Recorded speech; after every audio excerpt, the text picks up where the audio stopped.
شيل إهداء من الشيخ ناصر غنيم الذبالي والشيخة صالحة بنت أحمد الذبالي إلى ولد العم علي بن البهكلي الذبالي بمناسبة قدوم المولودة السمية أسيل، جعلها الله من مواليد السعادة، جعلها الله من مواليد السعادة.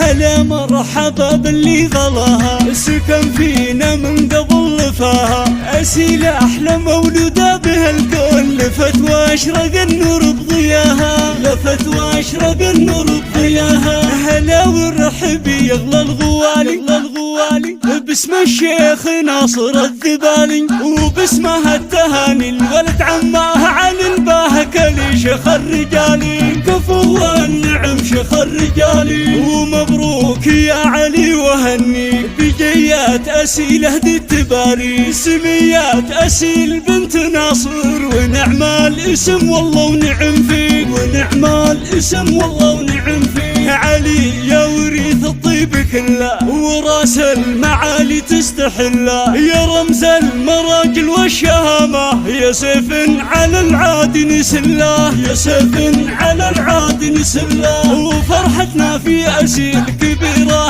أميرة سمية الأميرة، عسى تطلع على السمية بحلاها وخصايلها الكثيرة، بحلاها وخصايلها الكثيرة. وأسيل بنت ناصر يا ما شاء الله تضاهي القمر هبه وطلع، على الطيب والأدب والأخلاق رباها أبوها تحت ظله، رباها أبوها تحت ظله. والشيخ ناصر الذبالي صيته تعلى وبمدحه وفيته، رفيع المقام وشيخ قومه، وللضيف فاتح دوم بيته، وللضيف فاتح دوم بيته. على العز يا آل العقيلي لكم شان وباع طويل، هواشم لكم بالمجد سيرة، واسم الذبالي دوم غالي، واسم الذبالي دوم غالي. ويا الله تحفظ مولودتنا، مولودتنا وفي قربها يكبر سعدنا، وتقر فيها عين والديها، ولك الحمد ويا الشكر.